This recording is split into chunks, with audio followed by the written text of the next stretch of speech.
వికారాబాద్ వెంచర్లలోని ఫ్లాట్లను నిషేధిత జాబితా నుండి తొలగించాలి అని రియల్ ఎస్టేట్ వ్యాపారులు ఫ్లాట్ యజమానులను డిమాండ్ చేశారు.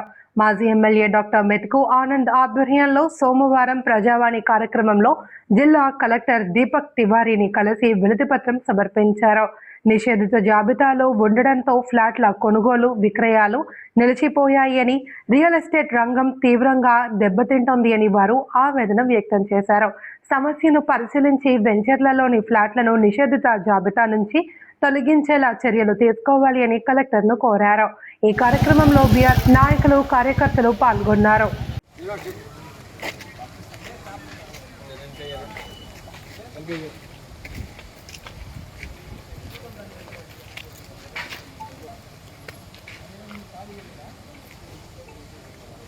వాళ్ళకు కూడా మా సమస్య పరిష్కారం ఓకే నేను పిలుస్తాను ప్లీజ్.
కాలనీ 1983 లేఅవుట్ సార్ అది కూడా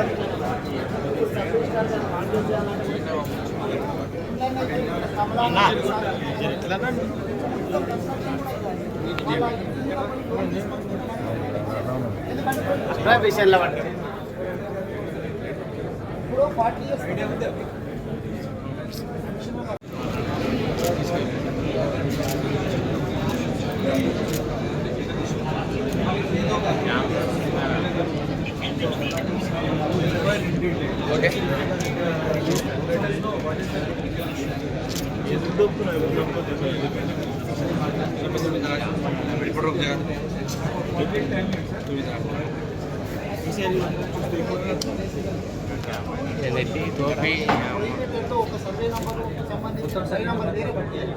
హోల్ సర్వే నెంబర్ కూడా వాళ్ళు రిజిస్ట్రేషన్ చేయట్లేదు. కరెక్ట్ కాదు కదా.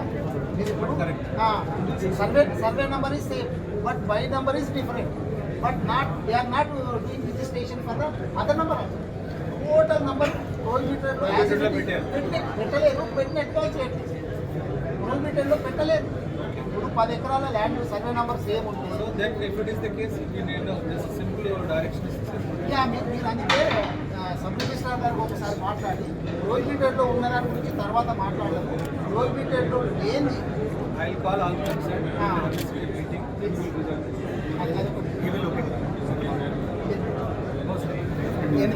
అంతే కదా.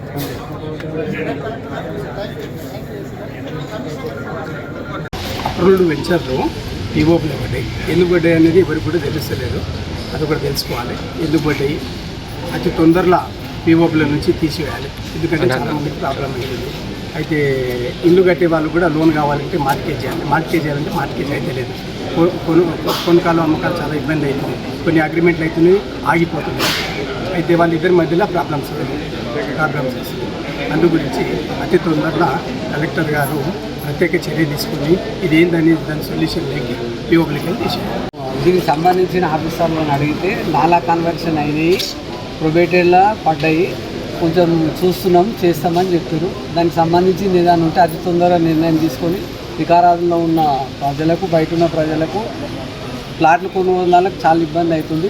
సబ్ రిజిస్ట్రార్ గారు అవి రిజిస్ట్రేషన్ చేస్తలేరు కాబట్టి ఏదైనా చర్య తీసుకొని మాకు మెయిల్ చేయగలరని కోరుతున్నాను. అందరికీ నమస్కారం. ఈ ప్రొబేటెడ్ వికారాబాద్ చుట్టుపక్కల ఉన్న వెంచర్లన్నీ కూడా అప్రూవల్ లేఅవుట్ కాబట్టి 18 ఇయర్స్ కింద కానీ 20 ఇయర్స్ కింద కూడా అయిన ప్లాట్లన్నీ కూడా ప్రొబేటెడ్ కింద వేసి ప్రజలను అందరినీ కూడా భయప్రాంతులకు గురి చేస్తున్నారు. అది ఎందుకు పెట్టినారంటే ఒక్కరే కలెక్టర్దే కాదు ప్రాబ్లం, కింది స్థాయి ఆఫీసర్లు కూడా అన్ని కూడా సిగ్నేచర్లు ఉన్నాయి. ఇప్పటిదాకా విశ్లేషణ దగ్గర ఉండే ఆ కాపీ కూడా మీరు అందరూ తీసుకున్నారు. మరి దాని ప్రాబ్లం ఏమున్నది?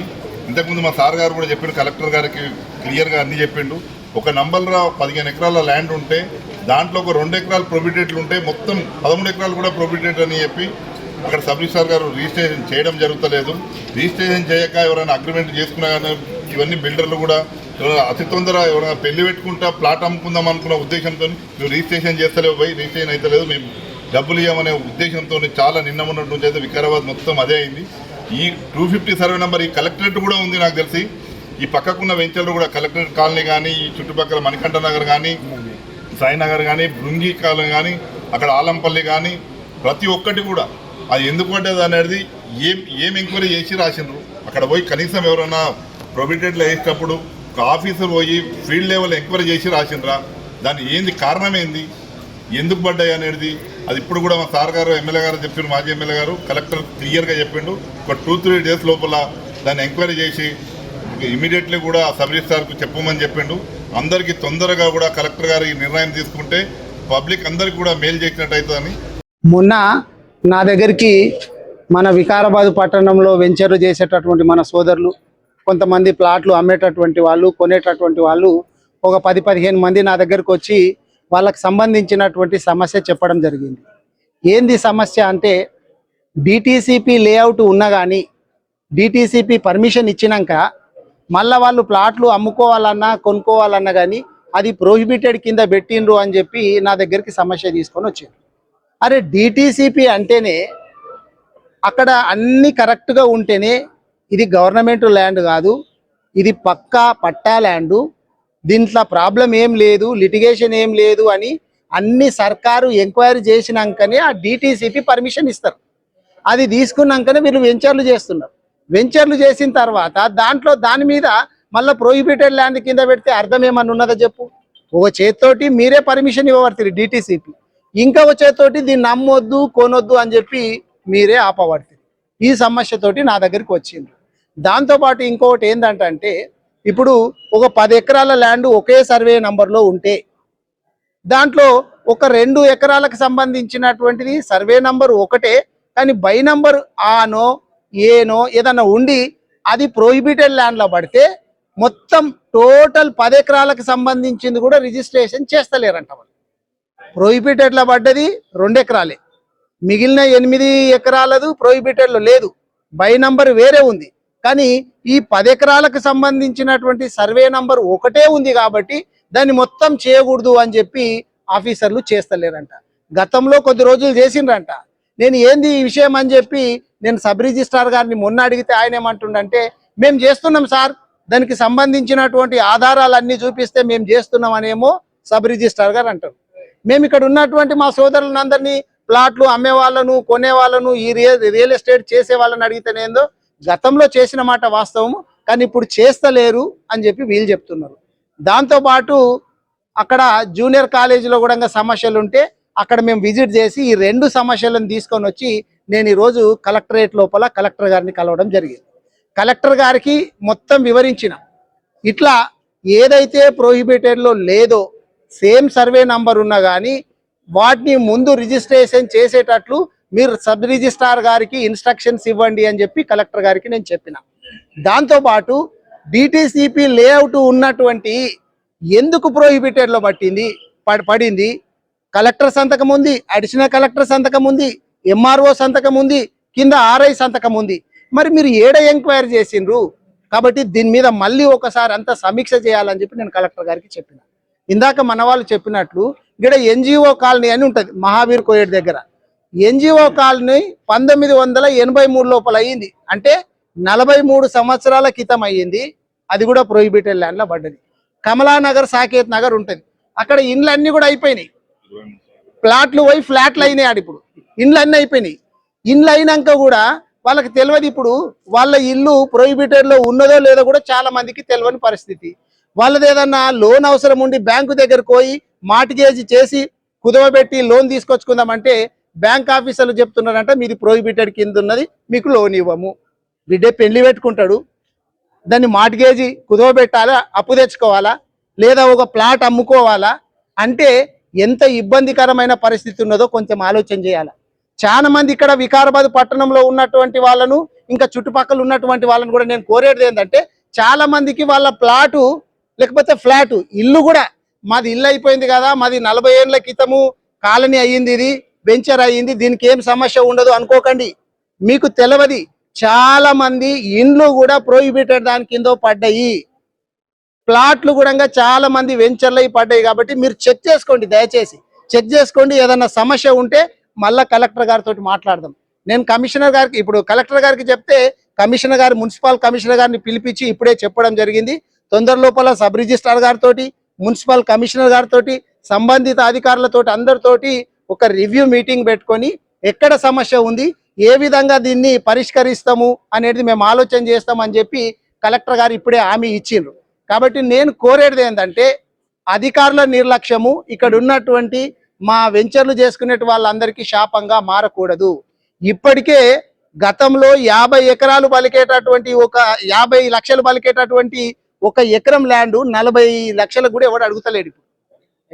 గతంలో 1 కోటి రూపాయలు పోయినటువంటిది 80 లక్షలకు కూడా ఎవడు అడుగుతలేదు. మూలిగే నక్క మీద తాటికాయ పడ్డట్టు ముందే మీరు మీ నిర్వాహకమా అని చెప్పి హైడ్రా, మూసి అని చెప్పి మొత్తం రియల్ ఎస్టేట్ అంతా డమాల్ అయిపోయినటువంటి ఈ సిచ్యువేషన్ లోపల ఉన్న ఆ ప్లాట్ అమ్ముకొని బిడ్డ పెళ్లి చేసుకుందామనో, లేకపోతే ఇల్లు కుదవబెట్టుకొని, లేకపోతే ఏమన్నా తప్పు తెచ్చుకొని ఏదన్నా లోన్ తెచ్చుకొని ఏమన్నా చేసుకుందామంటే వాళ్లకు తీవ్రమైనటువంటి ఇబ్బంది కలుగుతున్నది. కాబట్టి నేను స్పీకర్ గారిని కోరుతున్నా, మీరు దీని మీద రివ్యూ పెట్టండి. మీరు ప్రజా సమస్యలు ఎందుకు పట్టించుకోవడం లేదు?